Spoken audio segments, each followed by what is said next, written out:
everybody. This is your author, Iris J. Benson. I want to thank you so much for joining this documentary today. I am here because I thought it was so important for me to do this specific documentary to my readers and for my future readers. I didn't want anyone to read that book and leave with the impression that I was still a victim.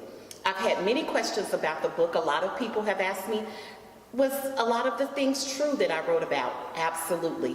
It is a true event-based book. Everything that you read from page 1 to the very last page is my experience. It is my encounter of a very heinous crime that happens against women, men, children of all ages, all across the globe.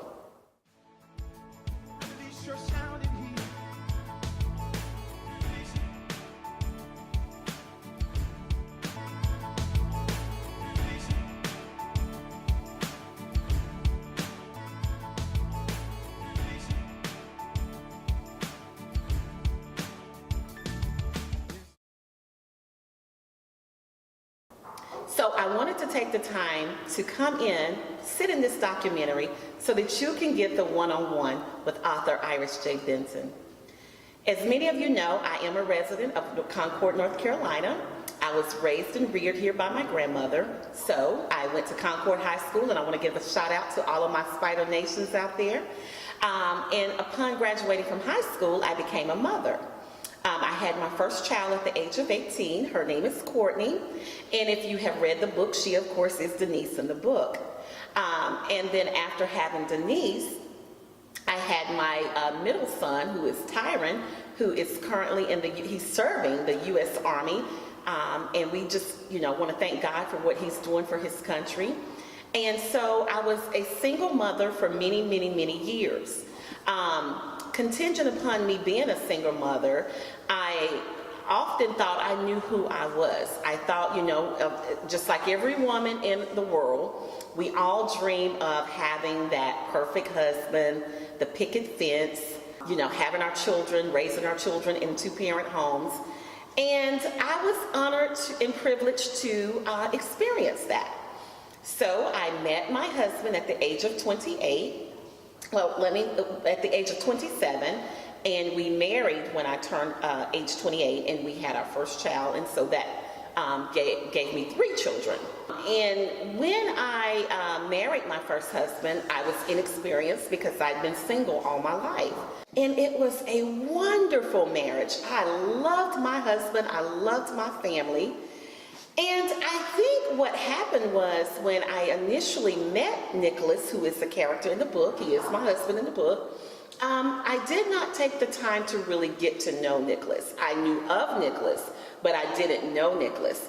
And so ladies, I just think that it is so important that when you're meeting a man for the first time, I think that it's really important to go slow, take your time, get to know that person, ask questions.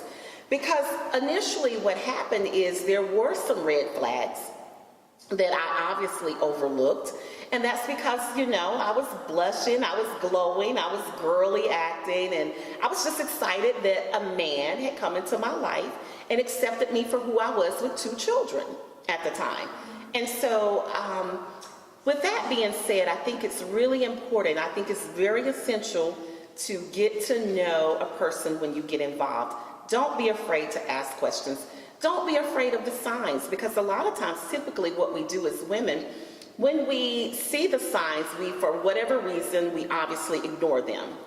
And so that is kind of what I did with Nicholas. And so if you've read the book, then you are familiar with the incident that happened. And the incident that happened in the book was my first introduction to being abused. Now, quite naturally, when you're married and you love that person, you don't look at the term of domestic abuse or domestic violence. You just look at it as a disagreement, right? So that's what we do. And for many, many years, living in this relationship with him, I just looked at us having disagreements or marital spats. But I remember the first time that I was hit. The first time that I was hit was by my husband. And I vividly remember the noise. There was noise around, and I remember approaching him.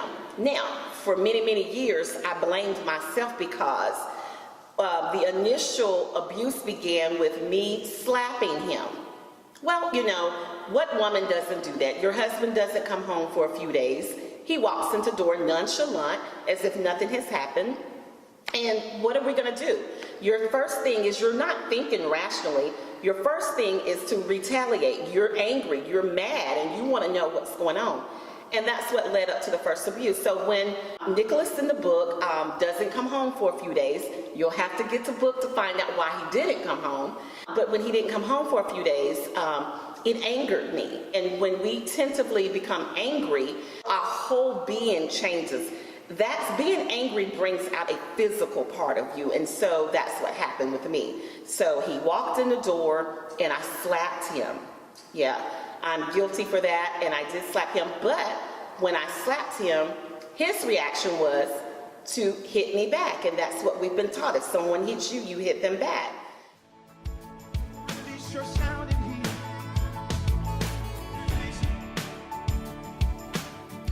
So it just goes to show that we were both immature.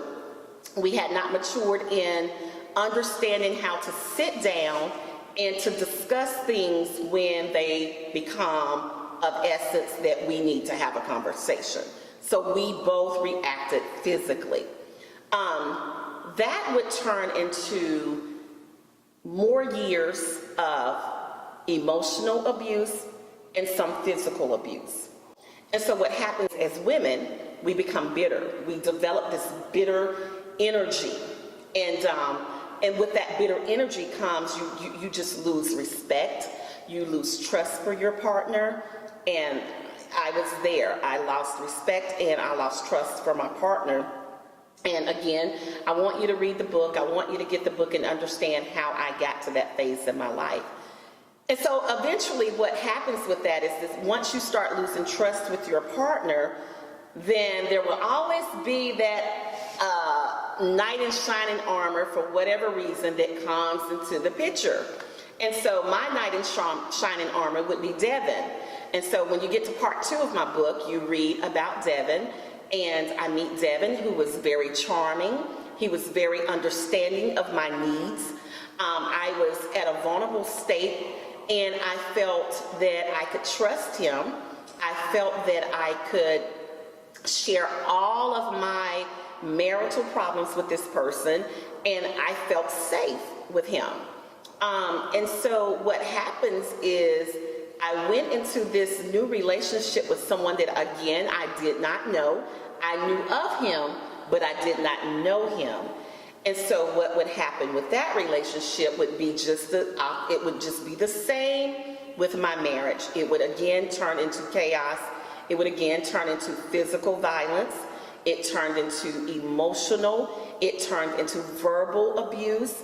And honestly, when you read the book, you will see that it became more detrimental with Devin. It was more intense with Devin. And so I'm sitting here today because I wanted to share all of that information with you, just giving you nuggets from the book, bits and pieces from the book. But I'm sitting here today because as I look out and every day I am talking to victims. Every day I'm up on the news, and I continue to see the cycle of domestic violence, domestic abuse. And so it is now time for us to identify this problem. It is now time for us to deal with this problem. We can no longer become stagnant about it. We can no longer become comfortable with it, because at the end of the day, the fact of the matter is no one, no woman, no man, no child should ever have to experience something so hideous. So I wanted to sit today and talk to you about some of the important things that I learned as I experienced almost 20 years of abuse by 2 men that would come into my life who I was supposed to trust, who I loved, who I thought loved me, but it just was the very opposite. And so we must identify some of these problems. One is, Who are you? Do you know who you are? Before you even engage or before you even become involved in a relationship, do you know who you are? That is very vital to know. If you go into a relationship and you don't know your status, you don't have standards, you don't know the caliber of a person that you are, then you tentatively most likely will invite people into your life to treat you as how you identify yourself. Are you a weak person? Are you a strong person? Are you mediocre? What is your status? Because that's basically how a person will view you, and that's how they will begin to treat you. So I want to encourage all of my sisters out there that are looking at this documentary. I want to encourage you to really begin to identify who you are. Hold high standards. Don't be afraid to raise the bar, because when you do that, then people have to respect what you raise. People have to respect the bar that you raise. If they can't respect that, then they don't deserve to be in your life. So that's number one, what we have to do as women. Number two is we also have to make sure that when we are seeking relationships, you really need to pray and you really need to seek God, because a lot of us, we want a status. We want the status of I'm in a relationship. We don't want to be alone. A lot of us are afraid to be alone. So ask your question. Ask yourself, why are you afraid to be alone? Or what is it about being alone? Do you feel different? Do people view you different? But even in being in an alone status, you still are developing you are loving on you're building your self-character, and these are important aspects of being alone that you need to develop in your own personal life. So I'm going to talk a little bit about some of the signs of abuse.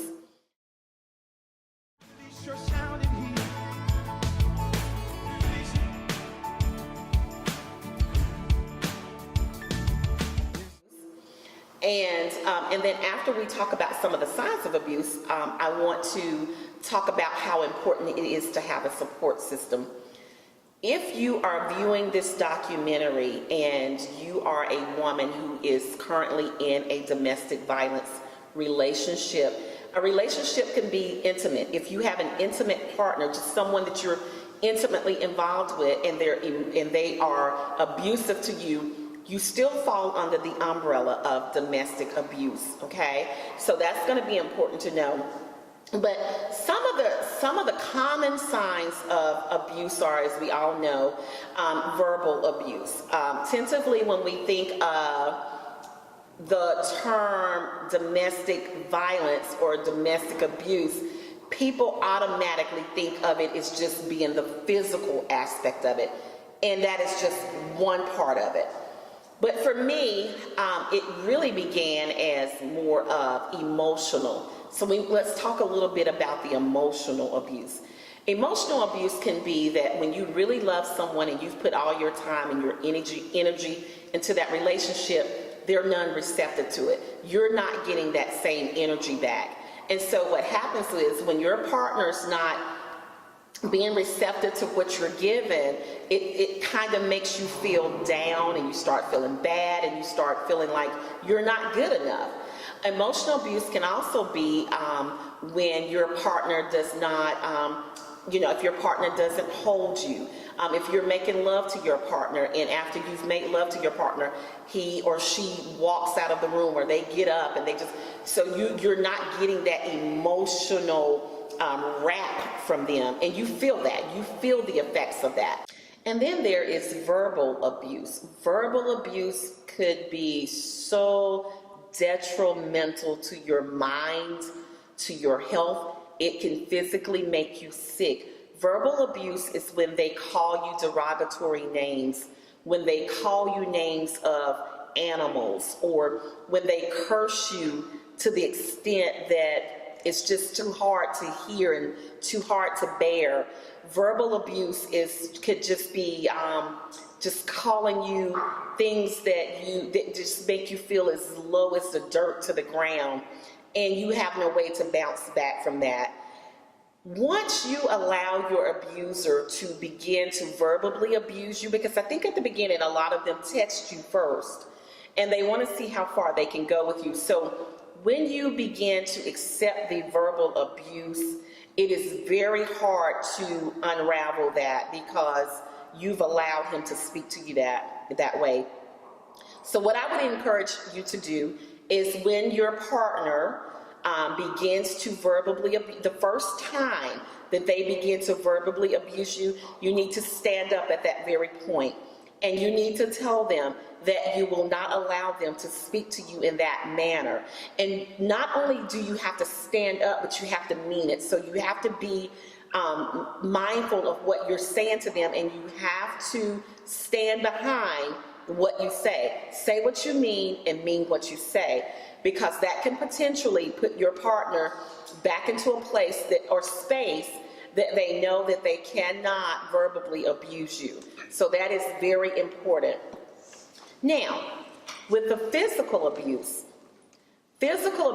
can be anywhere from your partner slapping you, your partner can kick you, your partner can drag you, even the pulling of the hair. Anything that is forceful, anything that puts you out of your comfort zone, anything that causes you to be bruised, whether it be internally or outwardly, that is physical abuse. And so it's very important that at the very site of physical abuse, once it happens, you have to find intervention at that point. If there is no intervention, if you choose to remain with your partner after the first physical, 9 times out of 10, most of us women, we're not going to leave our partners at the first physical abuse. We're not going to do that. Studies are showing that it takes a woman at least 7 times to leave her partner. At least 7 times that she's going to try to leave without leaving. So we have that thing where we're saying, oh, I'm going to leave him. I want out. But we always try to find a way to stay. And that's just what we do. But at the first sight of your first physical encounter, please find intervention. When I say intervention, speak to your partner about counseling. You talking to your partner alone will not do it, because you're not a therapist, you're not a psychologist, and these people need help. They need psychological therapy. So I would recommend, if you choose to stay with your partner, to please find intervention. There's also financial abuse. Financial abuse is when your partner withholds any income from you. You could be a person who works, and when your husband or your significant other or your partner controls every aspect of your finances. And they will only give you what they think that you deserve. And so again, I would definitely recommend intervention. If this is happening, you need to start looking at maybe developing a plan to where you can talk to a neighbor, talk to a friend, and try to set up a private account without your partner knowing nothing about it. So that is something very, very serious that you need to consider doing. Also, when you're ready to leave, when you have gone through every process and the relationship has not gotten better and you're ready to transition into leaving, you want to make sure that you have finances available, because whether you will need to stay in a hotel, whether you will need to call a cab, or food, things for your children if you have children. So these are steps that you want to take. You want to develop a financial plan. So that's just a few of the things. We talk about psychological abuse, we talk about mental abuse. Those two are really unhealthy, because mental abuse, it messes with your mind. And you have to understand that your mind and your brain are two different things. So your brain, we have different lobes in the brains, and our brains function off of different signals that our body sends to it. But your mind is what we call a devil's playground.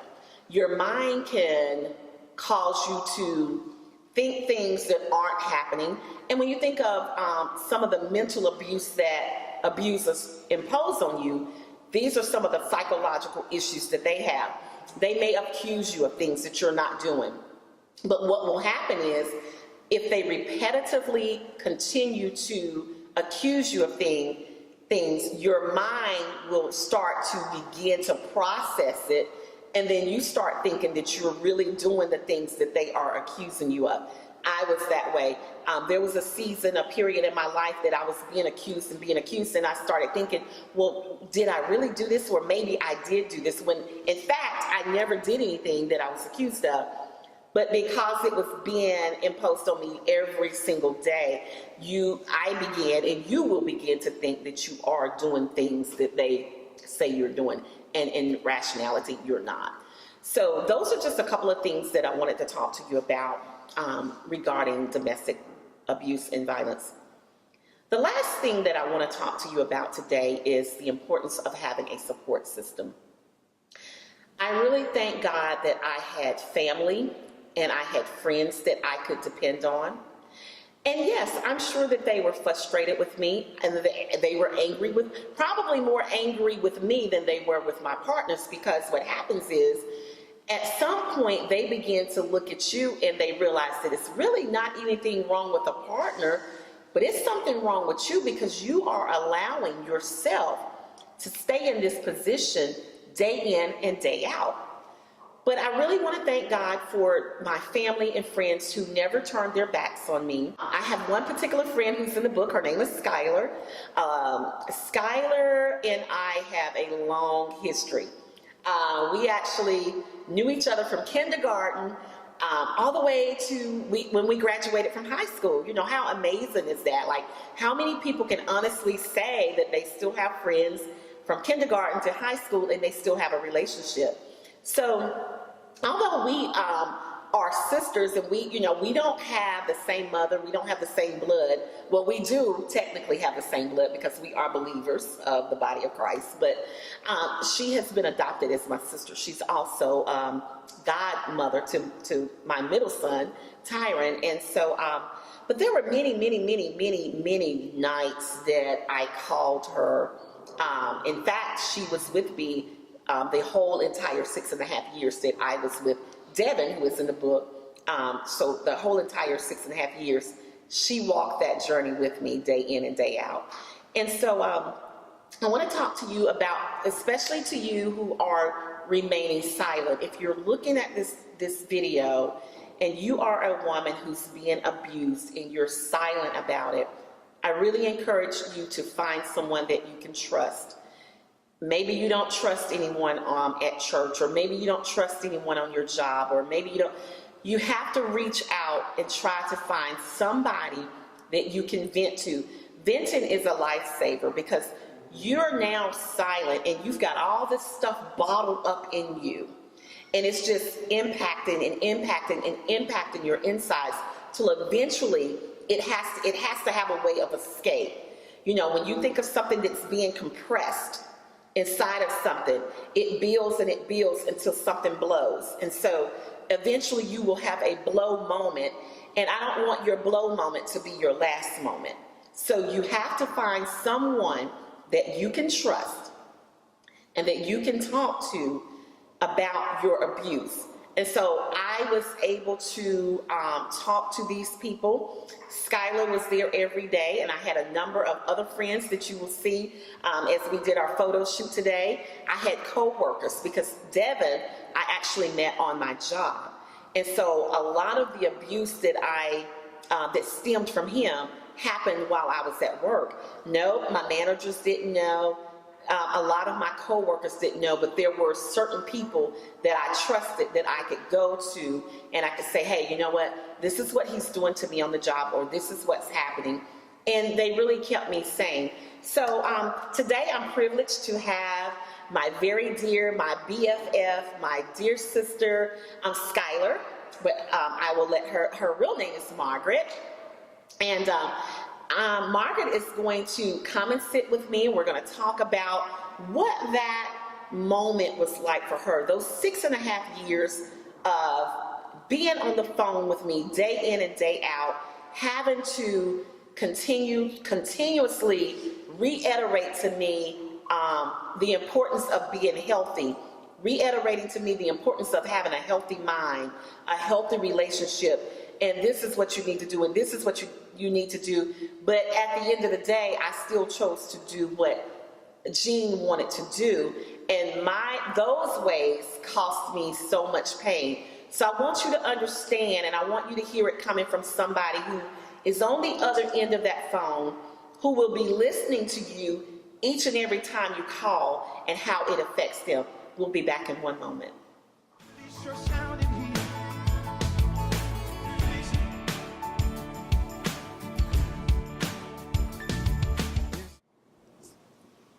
So I have my dear friend, Margaret Schuyler, guys. This is Schuyler from the book. Thank you so much for joining me on this documentary. It would not be complete without you, could not do it without you. Thank you. So what I wanted to talk about today, Schuyler, do you want me to call you Schuyler or Margaret? She loves the name Schuyler. So what I wanted to talk about today was the importance of a support system for any woman that is going through domestic violence. Right. How important do you think that is for anybody that would be going through? I think it's very important to have someone, very, very important to have someone to be able to talk to vent to in any situation, but let alone being in an abusive situation. Absolutely, you want to have somebody to talk to. Right. So let's go back 6.5 years. Ooh. 6.5 years. Long time.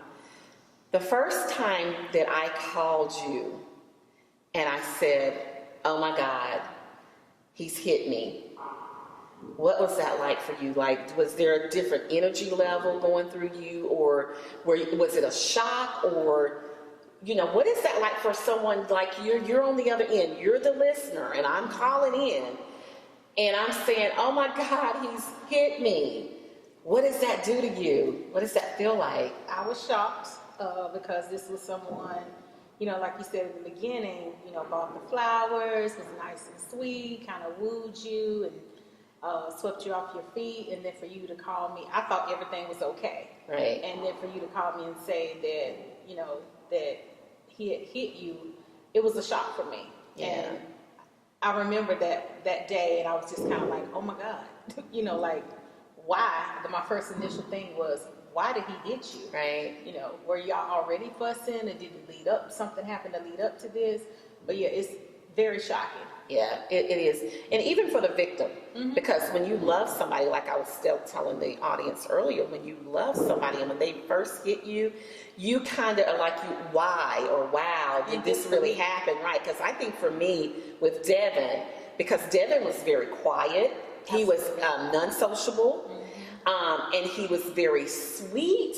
Yes. And, and ladies, he was a charmer. There was nothing that he would not do for me. Anything that I wanted, Devin made sure I had. So when he first hit me, and I think everybody goes, did this just really happen? Mm-hmm. Like, am I dreaming, or did he really hit me? Because I'm still feeling the sting of his fist on my face. And when you look at your partner for the first time that had hit you, you're looking for something. Mm-hmm. You're looking for, like, is he okay? Did he really mean to do this? What did I do wrong? And so then you find yourself spending a lot of time trying to figure out what you did wrong. Absolutely. And I spent many, many days or years trying to figure out what I did wrong, and then you want to correct those wrongs, and you'll never be able to do that with an abuser. So let's talk about some of the long nights that, like, when I'm calling 10 o'clock at night and we're on the phone to 2 a.m. in the morning, and I'm just boo-hooing and crying, and you're talking. Did you feel like I was receiving any of that? And this is a transparent moment. I'm boo-hooing. What? Did he do this to me? And I can't believe he did this to me.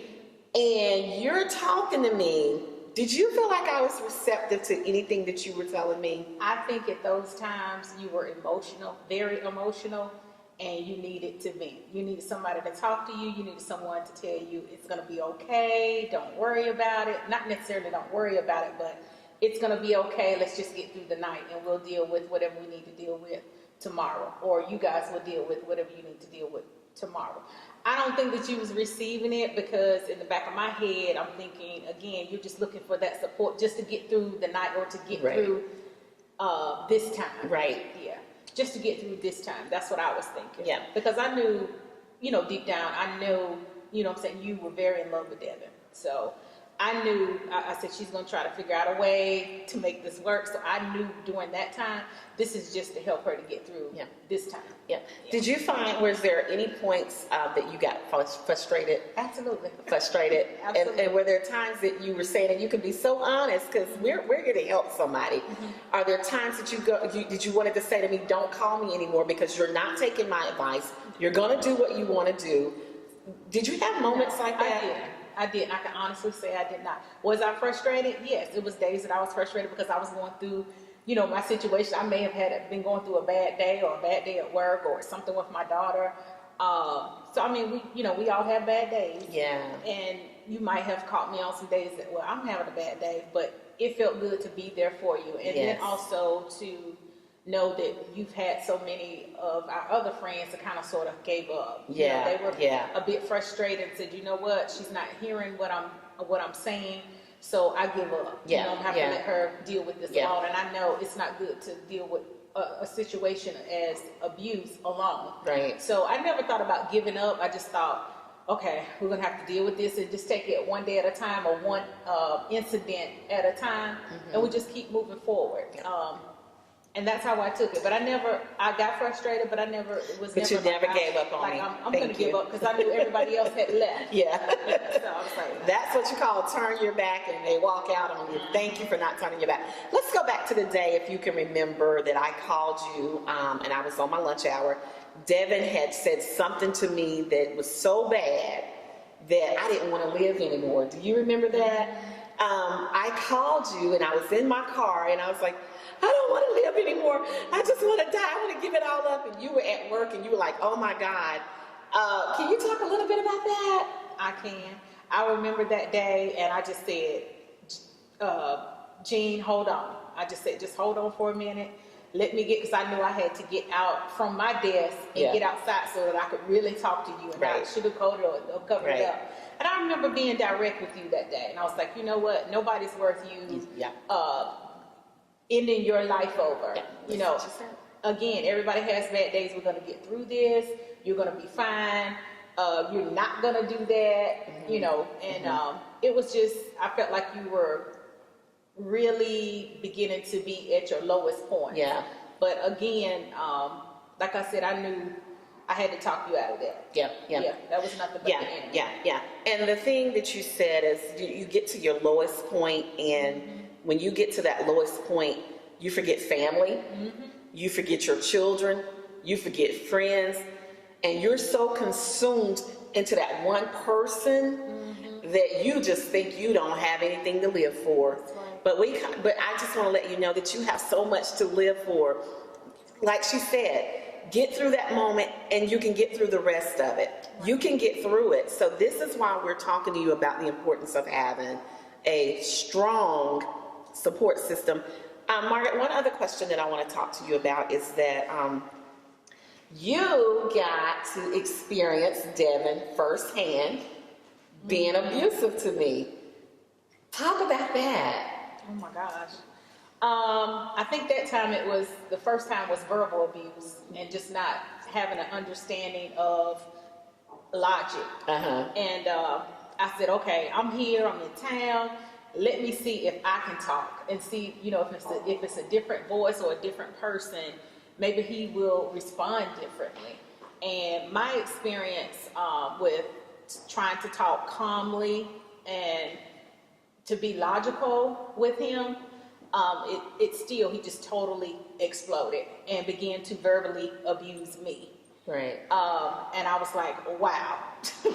First, again, I'm in disbelief because I'm thinking, okay, maybe he was just lashing out at his partner, which is you, the one he loves. Maybe that's the person he's wanting to hurt. But at that time, with me going through that verbal abuse, that short period of time, I began, that kind of sort of lit up a light bulb for me. Yeah. And, I began to tell you in our conversation after I hung up the phone that this is not just you. Yes. Devin has a major problem. Yes. He has an issue. He has a sickness, an illness that he cannot help himself. Yeah. He absolutely Yeah, I remember all the times you kept saying this person is sick, this person is sick. But when you love your abuser, this is the kind of information that you cannot comprehend. Like, you do not receive it. Like, a woman does not want to know her partner is sick. He's just having a bad day. He's just having a bad moment. I just did something to tick him off. I made the wrong move. I said the wrong thing, and this is what triggered it. But it's so much deeper than that. It is. An abuser, 9 times out of 10, abusers, they 9 times out of 10 have some psychological issues, and I call this deep-rooted issues that have not been dealt with. Absolutely. And these people need, again, as I talked to you earlier, they need psychological help. You will never be able to logically talk to him or her. You will not be able to fix anything that is going on with that person. You know, and I'm not afraid to talk about that, because for me, I talk about how I wanted to, I wore the sexy lingerie, and I wore the nice stilettos, or, how good the sex was, and, oh, I'm going to do this and I'm going to do that to him. It never mattered. It will never matter your designer clothes. It will never matter your neighborhood. It will never matter the kind of car you drive. It doesn't matter your friends. As you hear, my very best friend was in the presence of this perpetrator who verbally abused me in front of her. So now it leaves some kind of, it has to be emotional for you, because I'm your friend and you see your friend going through this. Absolutely, it was emotional. Right. I cried for you.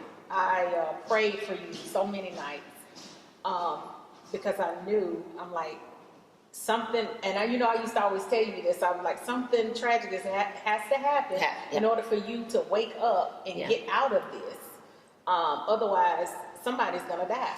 And that happened, right? Yeah. So in the end, so what she's saying is that something detrimental or something tragic has to happen for you to get it. I don't want you to get to that point. I do not want you to get to a point that it becomes tragic. Whether you die or he dies, it's not worth it. It is absolutely not worth it. So in my book, you will see that something drastically happened that was the epiphany for me that, okay, this is no longer in the movies. This is no longer something I'm reading in a magazine. This is no longer something that happened to somebody 15 years ago. But this was happening to me. Absolutely. This was happening to me. So you're going to get that book, whether you've read it or you're going to read it, or you're just looking at this video. Do not let it get to a tragic point that you lose your life, because at the end of the day, you are so valuable.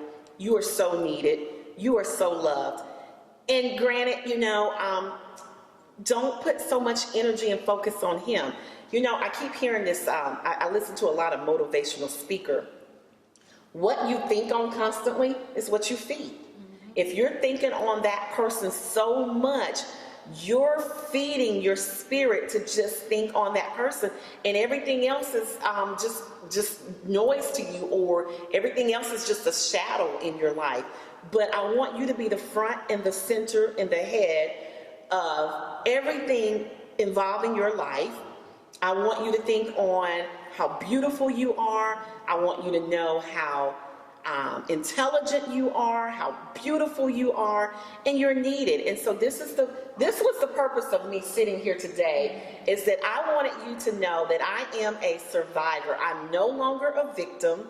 I am a victim to a survivor, and God took my mess and look at the miracle. I am a miracle today, and if you're looking at me, I do not look like what I've been through. So when you read that book, you'll see everything that I've been through, and look at me today. So the message here is, if God can do it for me, he is no respect of a person. If he can do it for me, he can do it for you. But you have to have a strong support system. People like Skylar in the book, who are there no matter what the hour, no matter what the day. You have to have that, because you will not be able to fight this battle alone. Thank you so much for coming in and sitting in this with me and making this so special for me. And is there anything that you want to say to the ladies out there? I would like to say to all of the ladies or anybody that's being abused, male or female, to no matter what relationships that you allow yourself to get into, never allow yourself to be consumed by any human being. Always leave room for yourself. Even if you're married. I'm a married woman. I love my husband dearly. However, even in a marriage, you still have to have your sense of individuality. So never allow yourself to be consumed by any person that you decide to get in a relationship with. Live a healthy life. Make sure that your mind is healthy. If your mind is healthy, then your life will be healthy. Absolutely, absolutely, absolutely. So this is we want you to take these nuggets. We want you to live. I want you to live. I want your story. If you have stories, don't be afraid to write your stories. There are so many stories that we need because your story is no longer for you.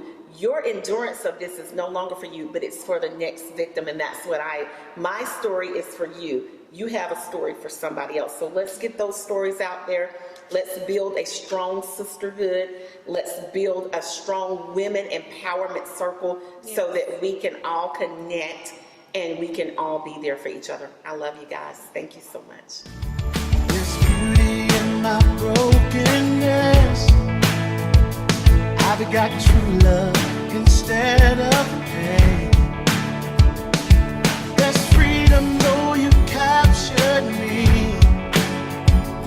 I've got joy instead of mourning. There's beauty in my brokenness. I've got true love instead of pain. There's freedom though you captured me. I've got joy instead of mourning. We all sing it together. Come on. You give me joy down deep in my soul, down deep in my soul.